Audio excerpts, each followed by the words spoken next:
Ladies and gentlemen, good morning. We're going to get this Drone Detection and Deterrence Symposium, along with a drone simulation arena session moving.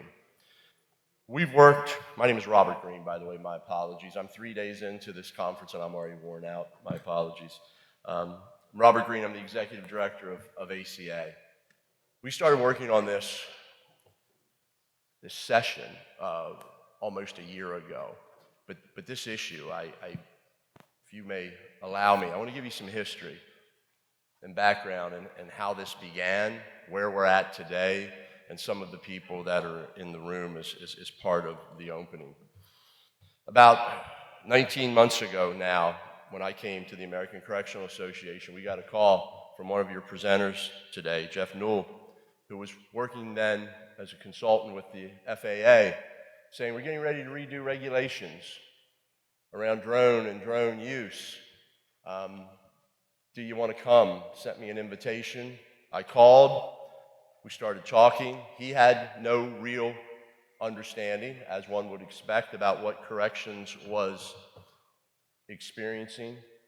But from that call, that relationship, they got me in the room with the FAA when we were redoing and looking at redoing these regulations, as we talked about the NFL and their need for drone mitigation.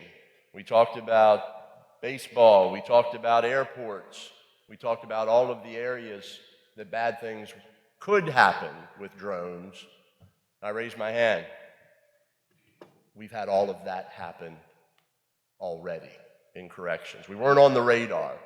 And with these two gentlemen, Jeff and Glenn, you're going to hear from next, and others, we began to very forcefully elevate what was happening to us and what's began to happen to us 10 years ago with drones coming in. Small drones. You bought them at Best Buy. Looked like a kid's toy. Flying in a few packs of cigarettes or some SIMS cards in my state, in the state of Maryland, it was probably 2008 or 9. The first ones started showing up on our radar. Ladies and gentlemen, look what you have in front of you.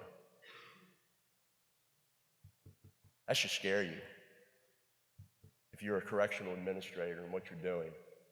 We have people in this room that have had weapons delivered to their facilities. Hacksaw blades, we have the videos. It's almost like, not to be comical, Uber Eats for bad guys.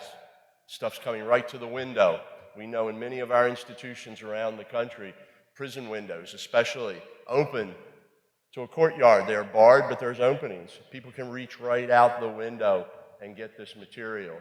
In my own state of Maryland, we had drones that were dropping tennis balls that had been rolled in glue, filled with drugs, rolled in glue, and then grass. The grass was even seasonal of the moment. You know, new fresh cut spring grass, and dropped in our rec yards with the intention, if we found 4 or 5, we were ahead of them. They dropped 10, we found 4 or 5, 5 still got into our buildings. Very creative ways of bringing things into our facilities, dropping them into trees and bushes around housing units, and then with cell phones and other communication telling people directly where to go and get them. That was the beginning of it. That's low level. Every single one of these drones that you see in front of you, our colleagues from the Georgia Department of Corrections are going to talk about. They were confiscated. They were being used to conduct criminal activity in our facilities, in and around our facilities, bringing in bad stuff. So where we have our colleagues in other industries and in critical infrastructure, I will not judge them. It's very important for them to have control of their airspace. But for our purposes, we absolutely do not, ladies and gentlemen, above our facilities. Critical infrastructure does have some control ability. We don't have that control. We don't have the ability to mitigate. And to me, it's a very bipartisan issue. That if you believe in strong programming and you believe in strong educational programming inside our facilities, when this stuff lands, comes to a housing unit, what's the first thing we have to do to that housing unit, Commissioner? You got to shut it down. and search it. Every program that was operating is canceled for that week. You can't move people. You got to go in and find this contraband. I know I'm preaching to the choir. Probably I'm as passionate about this issue as anything that I've attacked. It's not an easy solution. And we have a lot of really smart people helping us. Our government affairs team with Brooks Bowden Moore, Ben Bowden and Melissa Nee, if you could just raise your hand so people know who you are, you're here. There are government affairs folks that are really helping align us in a position where we can, from a federal level, be at the table. We are at the table. We've been at the table now for about a year and a half. And how can we align to help create some legislation that gets us a bite of the apple to help deal with this major issue? I think you're going to be surprised and shocked, and to some degree maybe not surprised, that some of the payloads on these drones, $50,000 a delivery. You're going to hear some stories today that are just quite overwhelming.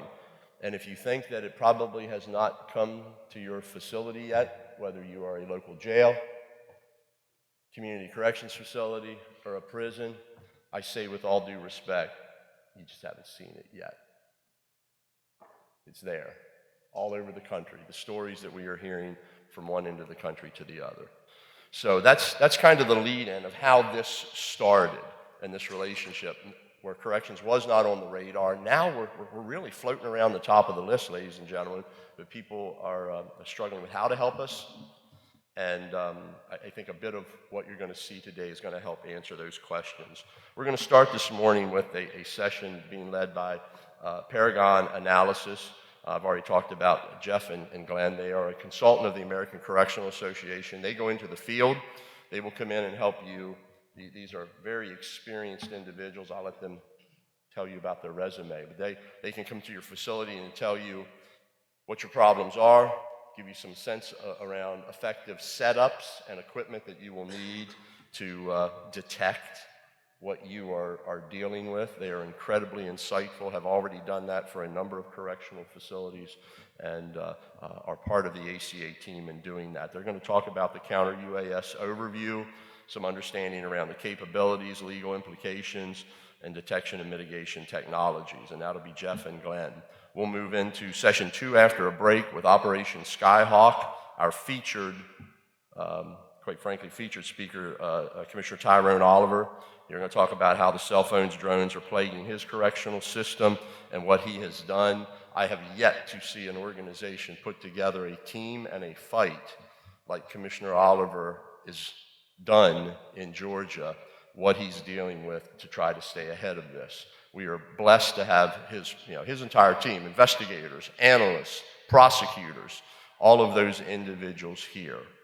Our third session is going to be a sponsored presentation from Airsight, Skyscope, and Echodyne. Those are some of the individuals you're going to be seeing this afternoon when we go over to the arena. But they're going to come in and talk about what you're going to see and what they're going to try to show you and what drone detection looks like, what are your expectations, and what are the expectations of the moment of what you can do to track and deter individuals from doing this behavior. We're going to have a lunch here. We've given about an hour and a half for lunch. We may squeeze into that a little bit this morning, but it's also going to give you time to walk over. So the drone arena, if you will, live simulation, we're doing it at the Hyatt on the mezzanine level. We'll make sure we have folks here to lead you over. It's outside, but we have LED screens set up, and you're going to see live drone detection demonstrations. For me, I'm a strong proponent of visuals take the day. And I know when I'm with our colleagues from Brooks Bowden Moore on Capitol Hill, the conversation is stimulating. The video it takes the day. When I push the button on the iPad and they're like, oh my goodness, we did not know this was happening. The visual takes the day. That's why we've taken the extra effort during this conference to really bring to you the visual. So this afternoon, we will go across to the Hyatt for that part of our program. For me, all of you, any questions before we begin?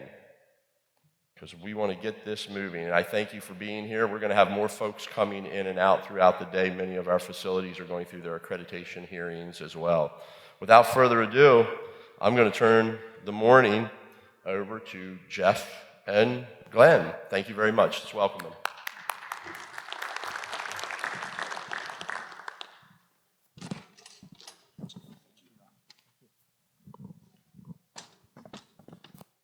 Okay, so thanks everybody for being here. I know it's an early morning after a great football game that went late into the night, so we appreciate you being here.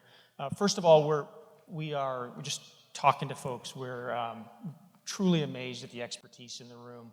Those of you, particularly with mature counter-drone programs, have really been fighting this at the ground level, and we're so looking forward to Commissioner Oliver's presentation with your team here on the great work you're doing in the state of Georgia.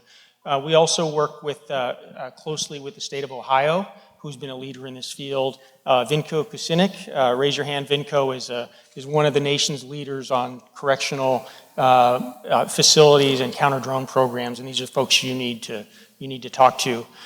I do want to sort of follow up on Rob's story about some consulting we were doing at the federal level, setting up an advisory committee that need help from the federal government in establishing counter-drone programs, and we were just looking at across the user community, and the correctional community was kind of an add-on. We hear a lot from stadiums, we hear a lot from critical infrastructure, we hear a lot from public safety agencies that want these capabilities, and amusement parks even was represented, airports, and we asked Rob if he would join the panel. And we put him last in the presentation, and everybody went about these hypothetical problems they might have, who could drop something into a stadium, what might happen. And Rob basically throws some slides up of the things that that you all are finding every day in your facilities, and the room was literally stunned. And for the rest of that advisory committee, you'd have the airport community saying, I think we should focus this case study on prisons, because everybody in that room realized that you had been underrepresented in Washington in terms of the needs of the problem. We have some ideas why that is. So Glenn and I, who have been dealing with this issue for years, were sort of converts to corrections. We, as just taxpayers, we felt like this issue was not getting enough attention in Washington, and if we could lend a hand to help move the ball forward. And I will say, with the good work of your directors, executive directors, and commissioners who keep coming to Washington that are coming in, we have moved the ball in the last year, and we can talk a little bit about that. So what Glenn and I bring is a little bit of a Washington perspective, and I understand that could be there could be a negative connotation to that. But we have a perspective on what's happening at the federal government level and who the stakeholders are. We're going to talk to you about what we're seeing a little bit in Washington and how it impacts you on the ground in terms of authorities or lack thereof authorities. So that's a little bit of a kickoff on what we're going to do today. We've got a Q&A session at the end, but if we say something that's so outrageous that you can't wait, please just stand up and correct us on the spot, or if you have something that significantly adds to the conversation, please feel free to join in.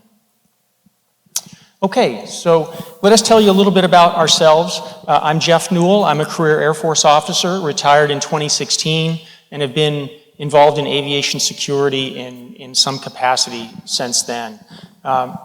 Working closely with federal clients almost on a full-time basis since 2021, so 4 years, and then sporadically prior to that. So about 6 or 8 years in this field.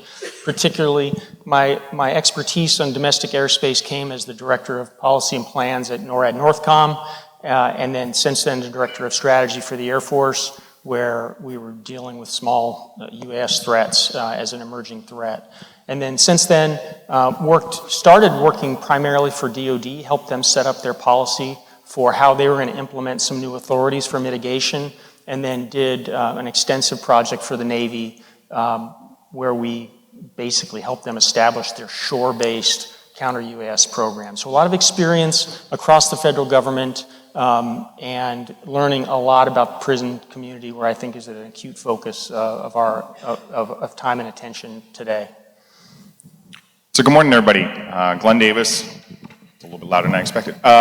Glenn Davis, and I also have a military background, so I've spent 25 years serving in the Navy. I did 11 years of active duty flying electronic attack aircraft, so had a little bit of background and at least just the understanding of RF and jamming, which is certainly applicable. And then when I moved over to industry, I actually was flying a lot of these that you see on the stage this morning, enabling traffic management systems for General Electric. And so I've been in the field on the trying to fly side.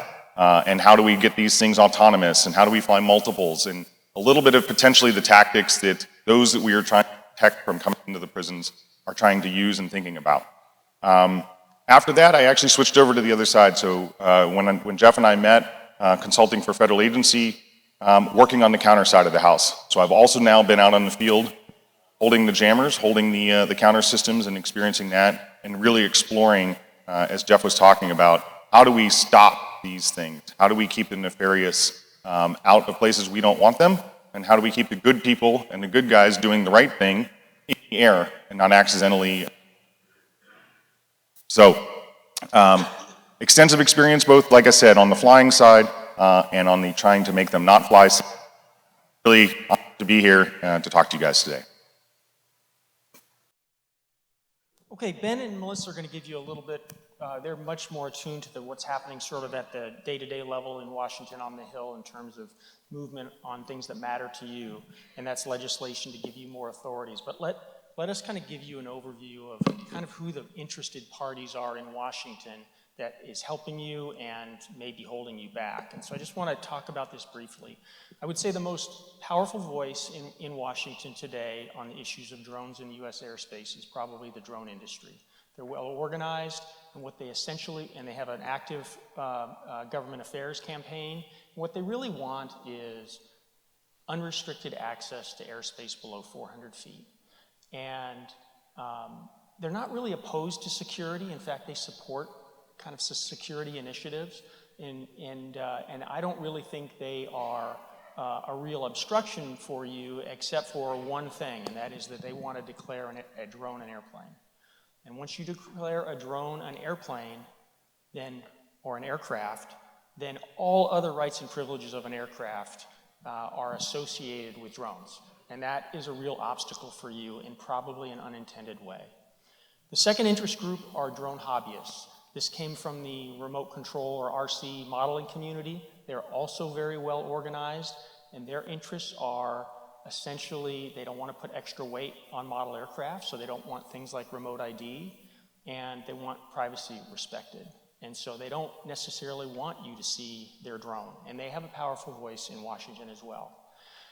There are also privacy advocates that are just generally opposed to government tracking small drones. The other community that is of interest to you that I think is that is helping in some ways and not helping enough in others is the security community. And I mean by that DOD, DOJ, DOE, and DHS. And they kind of want what you want, which is they recognize the threat of drones, more on a hypothetical basis of what a terrorist might do with drones. And so those community security partners have gotten what they want in Washington. They want exemptions from laws that protect you from implicating the Wiretap Act. They want to be able to do things that they want to be able to mitigate. DOD has a ton of authorities. DHS has a much broader mission, so it gets a little more complicated for them. But I really feel like CISA, the Cybersecurity and Infrastructure Security Agency that represents 16 different components of critical infrastructure, is advocating on the behalf of stadiums and power plants, et cetera. And you don't really fall into that category. And so I think where we got our eyes opened is the fact that you have the most acute need and are most underrepresented in the federal government in terms of addressing the kinds of authorities you need. We can talk more about that, but that's sort of how we see the big picture in Washington. Now, the good news is that the paradigm for how we manage the airspace is changing. 9/11 was a big shock to the system, and so for crewed aviation, we got serious about security. But there's another revolution going on, and it is what you see here, these unmanned systems. And what is going to happen, because we can see these plates shifting, is security is now being managed at a federal level. And when you bring drones, small drones into the mix, flying very low that can't be seen, security now becomes a local level, a local issue. And I think there is slow realization among the people that control these issues in Washington that is actually true. And I think you're going to see three things happen in the next few years. I can't tell you when, but these are going to help you significantly. The first one is you're going to get streamlined access to drone registration databases. So when you do your investigation and you have to make phone calls and submit requests and everything to figure out who owns a drone, I think you're going to get to see a streamlined process by which you work through DHS or DOJ to get access to drone registration. That's one. Number two is they're going to loosen laws to give you access to the most critical detection technology. We're going to talk about how you bump up against the law now and why you may be restricted from using the most effective components. I think that's going to get fixed. And the third one is you're going to get mitigation authorities. I think there's going to be a realization that you need that tool to be able to truly address this problem. And without that tool, you just can't effectively deal with it. You're operating with one hand tied behind your back. And that is going to get fixed. Start with a pilot program, but you're going to get it. I'm very confident of that. I just can't tell you when. So that's sort of an overview of sort of what we're seeing in Washington and how we see the trend lines going. Glenn, do you have anything to add to that before we move on? No, I think to segue into the next part, just as Jeff and Rob had mentioned, when these stories from the prison started to come out, and certainly what we're seeing in front of us here today, it's an eye-opening experience. You all are on the frontier of developing drone defense, right? The NFL and MLB, they have YouTube views, arguably, right? They fly into the Bengals Stadium, maybe they fly over a Taylor Swift concert, right? But you guys are seeing actual no-kidding impact every single day. As you can see on the stage here, these little ones, you can go to Best Buy this afternoon, you can pick one of these up, you can go online and get a quick release mechanism for about 20 bucks, and you can be in business. That's relatively easy and it's relatively low. But you can see by these large things, that's an investment. This is becoming a business, unfortunately, for you. And certainly George is going to talk a lot more about that. But it's not just the one random person who decides on an afternoon, hey, I'm going to run a little bit of contraband over. This is clearly here with 3D printers and large ag drones. These are difficult things and systems to operate. And it requires expertise, which means there's a lot of investment going on. And as we'll talk a little bit about today, there's a bit of an arms race happening, right? This side is evolving very quickly, and your side is also going to evolve very quickly in order to counter it and maintain it. So with that being said, today we've sort of identified 4 primary items that prisons are going to require for a good defense system. And again, George is going to talk a lot about this next. For the capable systems, we're going to go a little bit in deep dive here in a couple slides here and just kind of give you an idea. For those of you who have a drone program, Vinco and Georgia, this might be a little bit basic. We're just going to describe some of the others. But for those of you who might be starting out or just starting to understand, hey, this is a problem I see coming and how am I going to address it, we're going to try to take you through some of the basics. In addition to be able to help you this afternoon to understand what you're seeing if you have not seen an active detection system and drones operating in live situation. But beyond just the capable detection system, there is, unfortunately, no silver bullet. I can't send you to a website, I can't send you to Amazon and say, listen, if you invest all this money on this system right now, all your drone problems are going to go away. Unfortunately, the technology is very complex, and like we said, it's evolving on both sides of the fence. And so therefore, it's never going to be a perfect solution. And we'll talk about how to make the technology happen. But in addition to that, that's only a tool. Now I've detected the drone and I see it coming inbound. There's got to be a coordinated response plan within the facility. How do I make sure that the staff is ready to go, that the prison or the correctional facility is ready to lock down or freeze in place or whatever procedure is required in order to make sure to intercept that contraband. Unfortunately, the way the laws are right now, we can't do anything about the drone that's flying over. So I can take a drone today and I can fly it all over your prison over top, and by federal regulation, I have access and authority to fly into that airspace. Which means, unfortunately, Where the defense happens is when the payload comes off of the drone and securing it before it gets to its intended target. Certainly on the outside, you're going to want a good coordination with local law enforcement. Finding, detecting, apprehending the operators themselves, getting to this level of who's owning these type of things is certainly going to be a secondary objective in order to go ahead and deter future attacks and potentially break up the attacks that are coming. And then finally, intel and analysis. All of this is going to be fueled and supported by not only before, during, and after analysis. What are the tactics that are happening? We have a lot of DJI products on the stage today. Those are relatively easily detected by a DJI Aeroscope, which is a system we will talk about a little bit later. However, if they go away from that system, or these systems, then it might not be as easy to detect. And so therefore there's going to be an adaptation, there's going to be a change. And again, like I said, it's a bit of an arms race to go over both sides. So for today's discussion, we're going to talk just briefly about the technology itself, what it means, so you can be a little more educated if you are not familiar with these type of systems.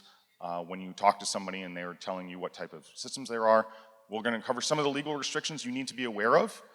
There are some locations where this might bump up against some regulations. And finally, we're going to give you a little bit of tips, again, just to arm yourself to choosing a system if you're at the beginning of a program.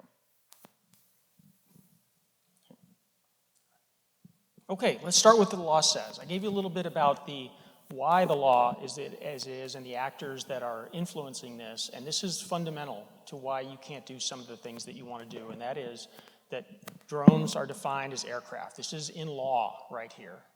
Okay, and the fact that an unmanned aircraft is an aircraft is the operative word here, which means a small drone like that DJI Mavic gets all the rights and privileges of a Boeing 777. So if you wouldn't shoot at a Boeing 777, you can't shoot at a small drone. The further we get away from the people that wrote this law, the more preposterous that sounds. And there will be a day when this gets fixed. And I think this is a message that we need to lean into as a team here to carve out small drones as something distinct from big aircraft. Okay, but here's what the law says. If you do anything on the left, destroy, damage, wreck, seize, or exercise control of an aircraft by force or violence, you're in violation of two federal laws. One, Title 18 criminal statute for aircraft sabotage, and the second one is a U.S. transportation on aircraft piracy. So and with stiff penalties for this. Jeff's talked about already, there are agencies out there right now. All of them, unfortunately for you, are federal agencies that have exemption from those statutes, right? So Congress has provided an exemption from DOD, Energy, Homeland Security, and Department of Justice. And really, when you actually see them in action, it's Border Patrol, Secret Service, FBI, and the Federal Bureau of Prisons, right? So they do have exemption and relief from those statutes. So these four federal agencies currently are the only ones in the United States that are authorized to actually employ mitigation and employ some of the more advanced detection systems of breaking encryption for identification that ultimately you would want at one point, but again, these are only the four that are authorized today. Okay, so obviously here are some interested parties that don't have the ability to mitigate right now, and you can just sort of see them, including the correctional community as well. These have all expressed interest in mitigation authorities if they can get them, and I mean that's sort of what the law reads today. And this will change over time, but this is how it is. And when mitigation authorities expand, you will hear the term pilot programs. The current feeling on the Hill is those are going to be directed at law enforcement agencies, and we're going to work hard to make sure that the definition of a law enforcement agency includes the correctional community. There's lots of reasons when you come to Washington to say why you need to be part of the mitigation pilot program, because everybody else here is going to acquire systems and then never use them, because in the critical infrastructure community, it's all a hypothetical threat. If we can convince the Hill that if you give us a pilot program, we're going to mitigate on a routine basis, and that's how you're going to learn. And so we'll work with the team for your upcoming Hill visits to try to craft that message in to help. So I'm going to ask you for the next couple of minutes to bear with me a little bit. I'm going to nerd out a touch, and we're going to talk a little bit about the technology. So again, give me a little bit of grace. I promise you I will make it as entertaining as possible, but some technical items that I think it's important, certainly as you're getting into this space to understand. So just at a very basic level, all the drones you see here on the stage are going to operate pretty much in the same manner. And this is usually how all the commercial off-the-shelf drones operate. Now, there are ways to make drones more dark. There are ways to make drones harder to detect. But again, the majority right now operate in this manner. So there's two primary links, just basic drone 101. There's an uplink from the controller. How do I control this drone? That makes it go up, down, left, right? And then there's a second link that's coming back down. This is the one that we're interested in. This is the drone link that's coming back down to the controller to tell that controller where the drone is, what the altitude is, speed, battery power, if there's a video or audio feed, that's going to all come back down there. That's the link that's really what we want to make sure we have as much information on as possible. This is how a lot of detection systems currently are going to detect and identify drones. Unfortunately, fortunately if you're an operator, typically these are locked or coded or encrypted for privacy purposes. If you own a drone and you're flying around, you might not want everybody in your neighborhood to be able to see what you're doing and watch your feed or picking up whatever your operation is. And so most of these drones are going to make sure that that link is secure. So what does that look like when we start detecting it? We talked about that drone, that RF energy. That drone is trying to tell the ground, here's where I am, here's what I'm doing, so the operator can use it to make better decisions. If we put a sensor out there to listen for that, we can go ahead and pick that up. And on the right-hand side, I've given an example. This is actually your reception facility. It's about 20 miles east of here. This is no testimony to what may or may not be at that facility. I do not know. I just pulled it off of Google Maps for an example.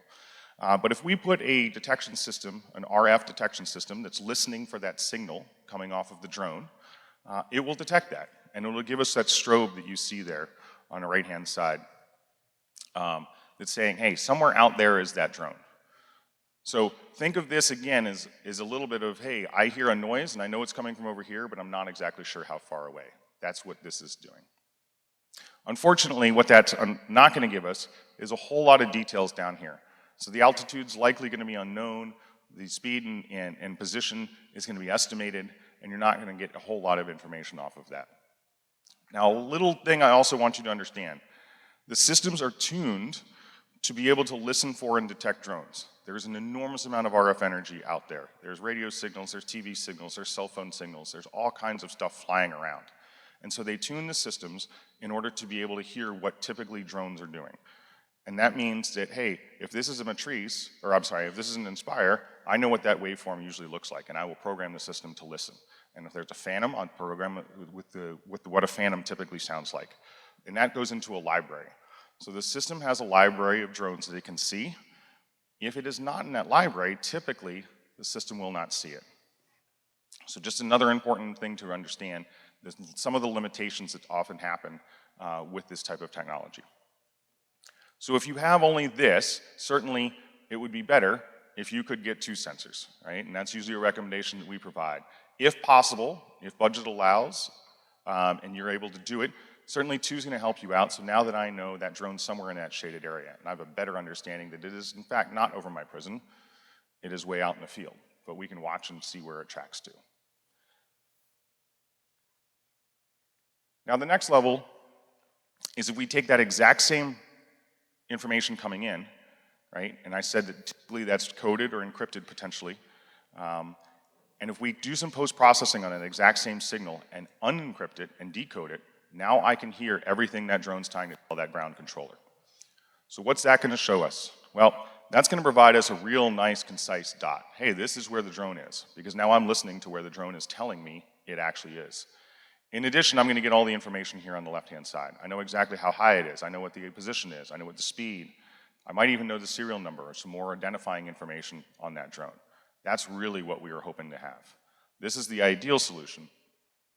So again, just on the basic side, I want you to understand there's RF detection, what we call signal detection. So that is just making sure that we hear that there's a drone in the area.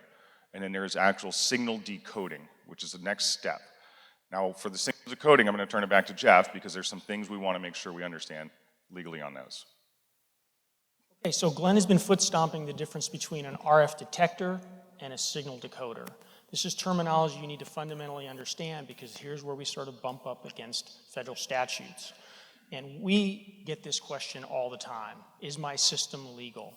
And the federal government gets this all the time. So 4 federal departments got together and in August of 2020 wrote a joint legal advisory. You can download this from the internet today. Just type in Drone Detection and Mitigation Legal Advisory and this will come right up.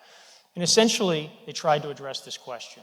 And for mitigation, it was simple. If you're not one of the four federal departments that are exempted from federal, anti-piracy and aircraft sabotage acts, you can't mitigate. So that's pretty simple. But detection is what most of the memo addresses. There's a couple passages in here that I want to point out to you because it's essentially the heart of the message. The first one is if you're using an RF capability to detect or track UAS by monitoring the communications passed between the UAS and its ground control station, they may implicate the Pen Trap Statute and the Wiretap Act, which are essentially the federal statutes that are comprised as part of the Electronic Communication Privacy Act in 1986 that requires warrants to do this kind of thing.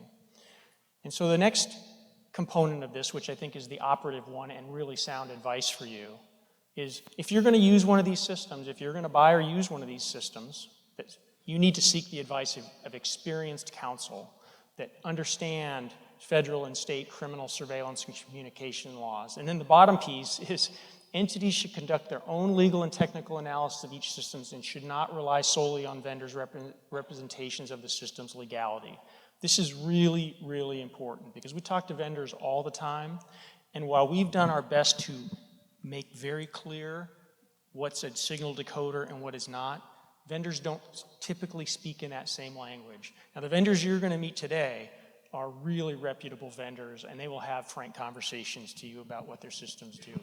But these systems get complex. They typically operate in layers, right? So you may have 3 different components, and you need to ask, is this a signal decoder?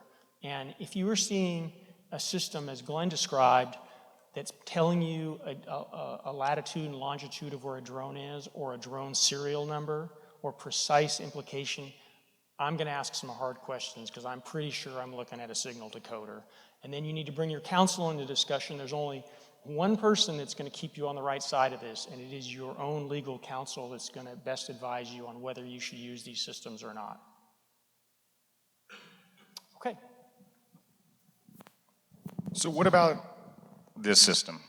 All right, so this is a DJI Aero system. So those of you who may be unfamiliar with DJI, DJI is the market leader by far of drone manufacturers in the world.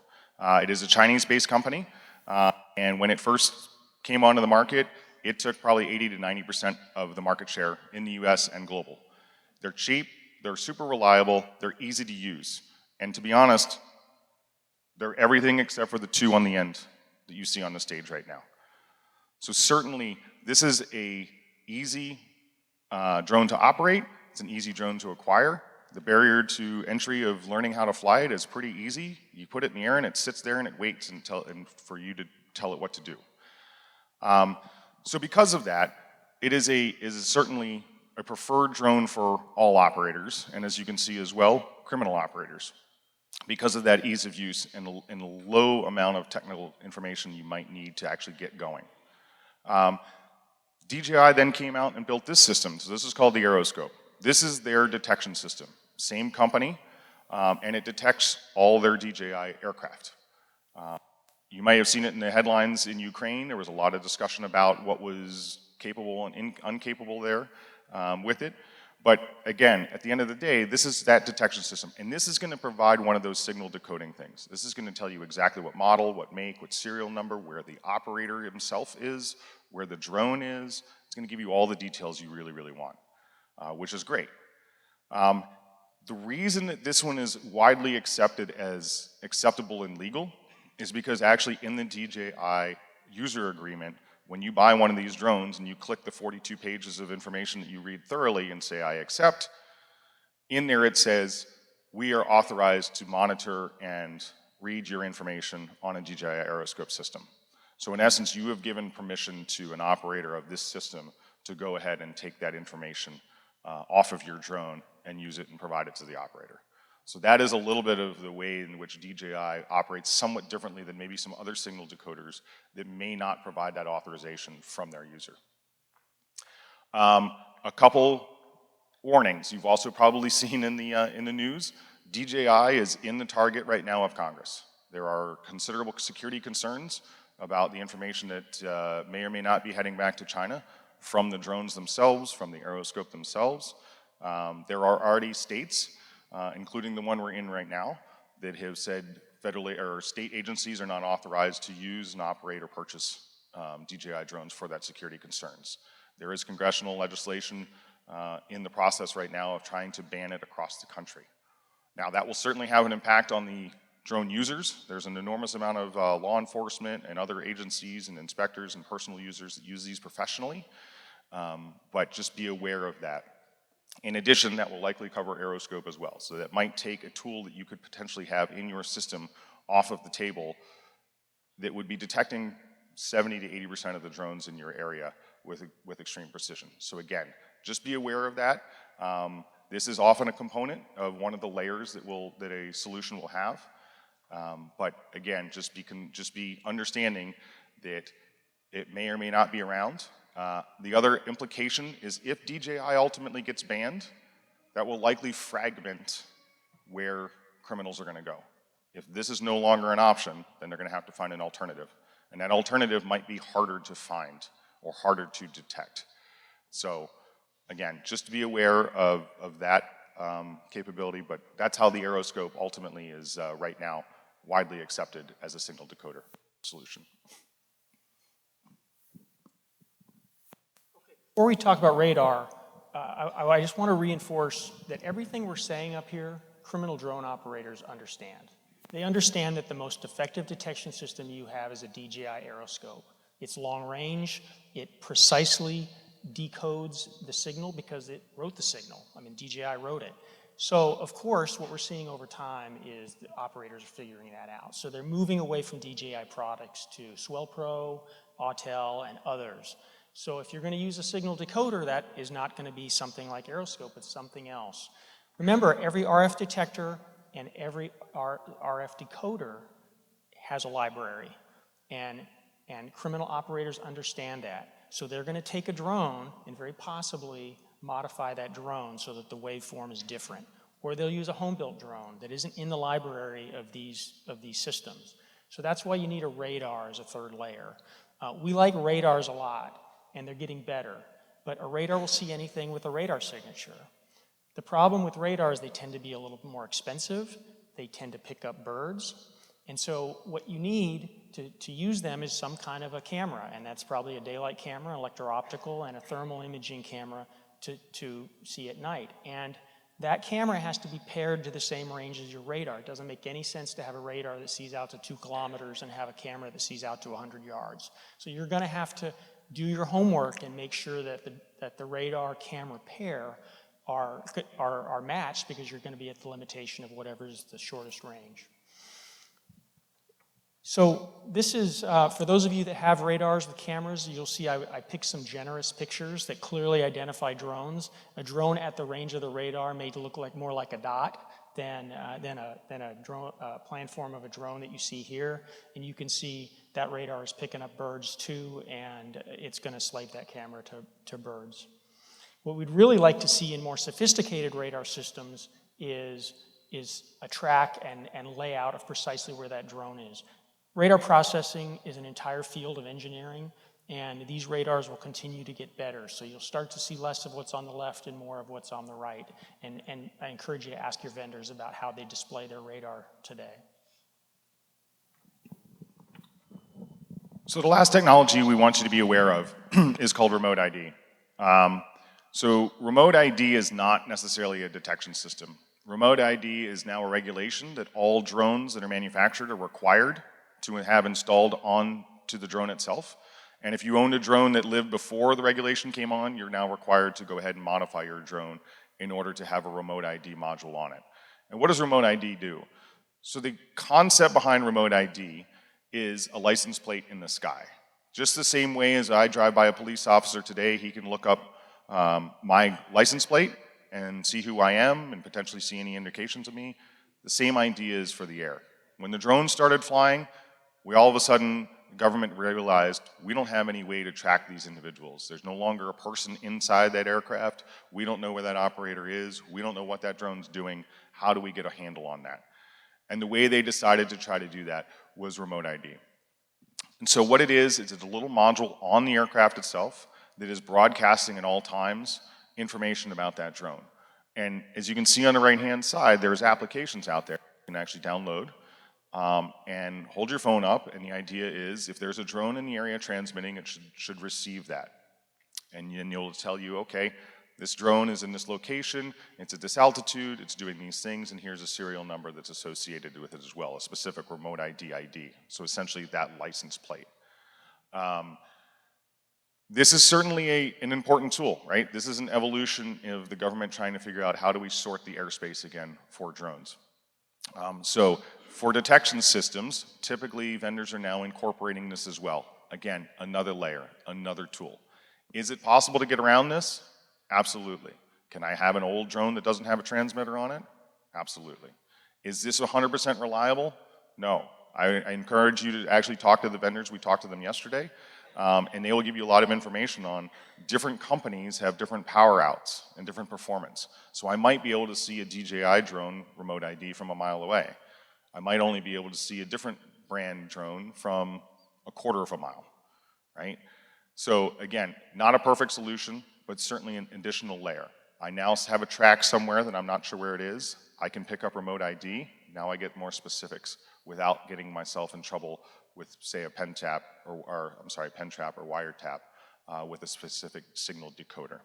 So again, just be aware this is a technology that is out there. It is now required for all drones, so all drones flying should have it. But there's not a whole lot of drone police out there enforcing it, so just be aware it may or may not actually be active on the drone you're seeing. Okay, so I told you I'd nerd out. This is my last nerd slide. So just a quick review. We talked briefly about RF detectors. That's the one that's going to provide you that strobe. There are no legal restrictions on that. We're simply listening for RF energy out there. We're matching it with a known signature of a drone to say, yes, that's a drone, and it's somewhere out here. We talked about if you have multiple sensors, you can try to get that triangulation down to give you a little bit more precise information. Unfortunately, as we discussed, it's a little bit less precise. It is still library-based. The signal decoders, those are going to give you all the precision that you want. That's going to give you all that data that's coming down from that drone, telling it where it is and what it's doing. Certainly that is ideal.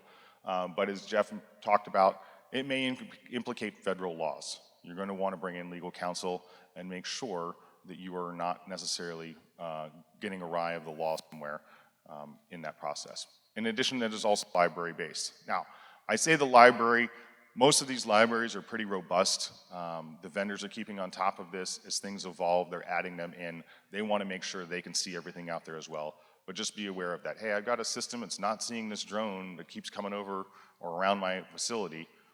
Maybe it's something new that we don't know about yet that hasn't been programmed into that library for detection. DJI Aeroscope, we've covered this as well. It's going to see only DJIs, but again, very precise. May have a limited life depending on what happens with Congress and the situation there. And then finally, Jeff just covered radar. So the radar is a nice layer to have because it will see everything, right? There is no requirement for a signal to be coming off the drone. Anything that's out there, it's a piece of metal, it's a piece of plastic flying in the air, the radar should be able to pick it up depending on the capabilities of that specific system. Of course, there will be limitations with where you are, if you're in weather, if there's a lot of trees around you. Again, radar is going to require a line of sight, but again, it's another layer to help you out. Okay. Okay, so we're wrapping up here. These are just a couple tips. For those of you who may be thinking of embarking on a drone detection program, these are some tips we would give you as you go about finding a vendor and having discussions with a vendor. First of all, think about your requirements and of course how many facilities you want to cover for sure. But also, if you have adjacent facilities, they may cover a big footprint. And if you want to use one system to cover 2 facilities, you may find that you're covering 1 and not 2. Those are the kinds of questions you need to ask. If you have a particular place in the yard that you think is vulnerable, or where you have, an idea that drops are happening, you're going to want to think about roofs of facilities that are close to that site, where you can bring the vendor and go, I want to put the equipment here, or I've got a concern with this area here. It may be in one side or another of the prison. Ask the vendors hard questions. I think we've teed you up a whole bunch of questions, hard questions to ask. One is RF detectors versus signal decoders as well. But that's just, you want to understand the systems that you're buying. You also want to understand buy or lease. Most services are now going to sort of a lease model, because this is a cat and mouse game, and the systems are always changing. Another hard question is, how often do you update your library? And can I see what's in your library? I would insist upon that. You want to know what the library-based system is. And then how is your system going to be maintained? As the criminal operators become more sophisticated, are you going to push software updates to my system to make sure that I have the leading edge technology? Those are the kinds of questions. Understand the capabilities of each individual system. Vendors are going to show you a user interface, a computer display, and you're going to see this today. And you're going to see very precise indications of where drones are. What you need to ask is, which system is seeing this? And if you take this system out of the loop, what is my other system operating on its own going to see? And the whole selling point of having a multi-layered system is, if you have a drone that's not in the library, that's not seen by the RF detector, I need the radar to see it. And so what you want is a demo of just what the radar alone, without any of this accompanying information from the RF system, is showing me on the display. These are critical questions you need to ask. And the last one, and I take this story from Glenn, because he used to do drone demos for a company that he worked for, and he tells a story about, when I fly the drone, I can make my system sing. And if the drone does something weird, I can talk my way through it. You need to evaluate systems with an independent somebody flying other than the vendor, so you have a sense of how it's performing, with an objective standard. Anything to add to that, Glenn? No, exactly what Jeff said. You just want to make sure you're going to go ahead and do a true vulnerability assessment on that system from an independent perspective. And again, like I said, from sitting on the vendor side of the house, there were certainly times when things would go awry, and you can very quickly, oh yeah, that was what I was supposed to do. And that's not any type of commentary on vendors. It's just arm yourself. The best way you're going to have a good assessment of your system you're purchasing is to go ahead and test that to the extremes that you are seeing in your own facility, and operate that side of it. Okay, all right, last slide. How we can help you. This is a technical, complicated business, and we have seen folks get into this that feel like they have a need to protect their systems and want to invest in a detection system, and spend a lot of money investing in things that they don't need, and it takes them time to sort out what they really need and don't need. And so when Glenn and I talk to Rob about how ACA can help, we talk about sitting on your side of the table if you're working with a vendor on trying to pick a system that you need. We're the ones that ask the hard questions. We're the one that dive into the technical weeds on these kinds of things. And so that's some value I think we bring. But there's a whole range, and I won't go through them, but we talked about the components of a detection system, and this is complex business, not only selecting your system, but also developing your internal procedures, what you're going to do in yard to address a drop, and then how you're going to work with external parties, law enforcement, to set up interdiction kinds of protocols. The regulatory compliance piece is kind of the bread and butter of what we do. Trend analysis and reporting, we talk to states with mature programs, and there's all kinds of things to do to track trends, share data, collect intel, and those are the kinds of things we can help with as well. And then lastly, we can bring in drones and live fly against a system, and that is for somebody who wants to do a system selection, or also just evaluate your current system. or just do a program evaluation. You know, we went, I don't think Vinco minds me saying, we went out to Ohio and they just said, look at our program. What are we doing right? What could we do some improvements on? We gave them some recommendations, and we're gratified to hear that Ohio took that report seriously and has sort of gone through the list. So that's always encouraging to hear. So really, that's how we can help, and the way to reach us, I think we've got our emails here, but you know, we really like to work through ACA, and Rob has been a great advocate for us, and if there's something we can do to help you, we believe in this mission, and if we can contribute in any way to make your system more successful, we'd love to help you. Questions for our... Yeah, we'll take, I thought you were going to come back up. Happy to take your questions. I think the room's small enough. We've got some mics here, but the room's small enough where if you just shout it out, we can probably just hear you from where you're seated.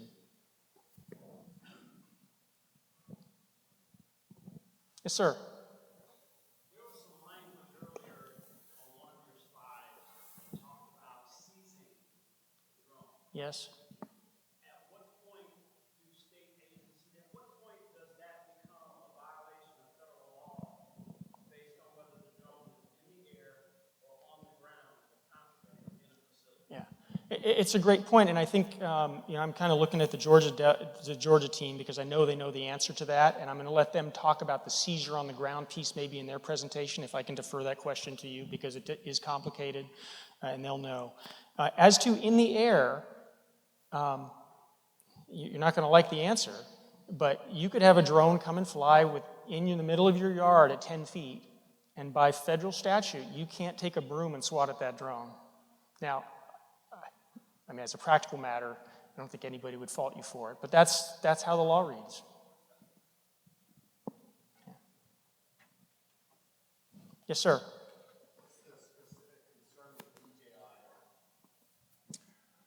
So the concern with DJI, there has been, at the classified level, there have been apparently reports that there is information sharing from the drones themselves through the system itself back to China. So DJI has always been a company that the US has been watching closely based on how much investment it potentially had from the Chinese government itself. So it's a Chinese company. There has been always battle and conversation back and forth. I would think the Department of Defense, Homeland Security, the government side of the house, from what is available on public source, has an indication that they believe that information from the drones themselves are being transmitted back and the Chinese government is taking that. So what better way to surveil a country than to just hand them a ton of cameras and operations that have GPS lat longs and pull all that information back, and now I can get information about anything I want, including military facilities, including infrastructure, including whatever, right? Certainly a lot of these, I mean, this one's an agriculture drone. Okay, how much agriculture is going on in the middle of Iowa? Well, if the reports are true and then information is flying back to China, there's a national security concern that, well, now I have every information of where all the US agricultural resources are. If I'm doing power line inspections, I know where all the power stations are. That's the primary concern and a lot of the conversation that's happening right now.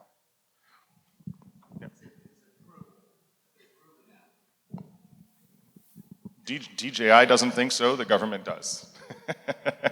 I mean, that's really the debate that's raging right now. So there is pretty aggressive legislation and a pretty aggressive momentum right now in Congress to attempt to ban DJI, and the way they would do that is they would actually pull the FCC license, so the Federal Communication License that allows them to operate RF frequencies in the United States, and say, you're no longer licensed to operate RF technology in the United States.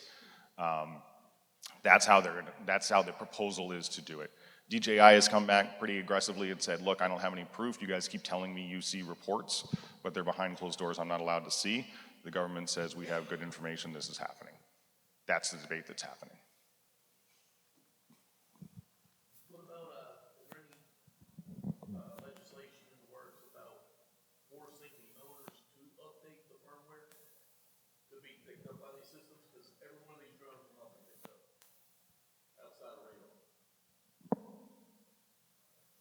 So I'm sorry, just say it again. I'm not fully understanding the question.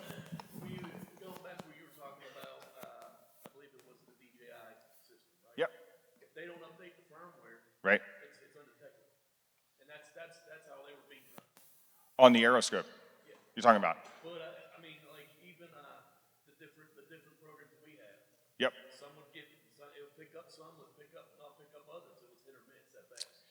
Yeah, so in terms of a regular, If they don't force the owners to update the firmware, right, if there isn't some sort of penalty at the back end of that, right. I mean it's all for naught. So my understanding, I don't believe there's going to be legislation that's going to say, hey, you're forced to upgrade your firmware on your system. Usually that is primarily controlled by the company. In my experience, at some point, the company will say, listen, hey, if you haven't updated, I'm not going to allow you to fly. I mean, it's almost like your phone, you keep getting the updates on your phone. At some point, Apple says, you got to update your phone tonight or else it's just not going to work anymore. But in terms of legislation, no. The RF signal coming off should still be able to get picked up from an RF, listening device. But again, if they're changing the way, so through the firmware, and again, we're kind of nerding out a little bit here, but through the firmware, if it's going to go up and make those updates, potentially change the waveform or to change the RF signature that's coming off of that aircraft, maybe that's going to affect the library. And so I knew it used to go beep, beep, beep, and now it's doing 4 beeps instead, simplifying for your RF engineers in the room. Now that it's doing 4, I don't see it because I don't have it programmed into the system yet to say that's it. But no, in terms of legislation, I don't think there's any indication that there will be a requirement to update firmware. So let us stick with the schedule today. You all have been very patient, and we're going to give you a break here. So we're going to bring Rob back up. I do want you to know that we're going to be around the rest of the day, and we're going to be at the demo as well. And if you have questions for us, we'll be around all day offline. And I do want to close with one video that will be of interest to Rob. This is a drone very similar to this version right here. It's the next generation up. This is commercially available to you.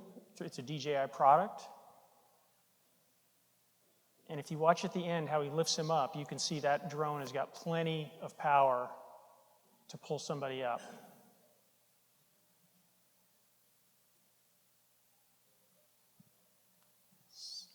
So you can just go to YouTube and look for drone carries person, and there's all kinds of videos. So that's proliferating. So thank you very much. I hope you got something out of the presentation.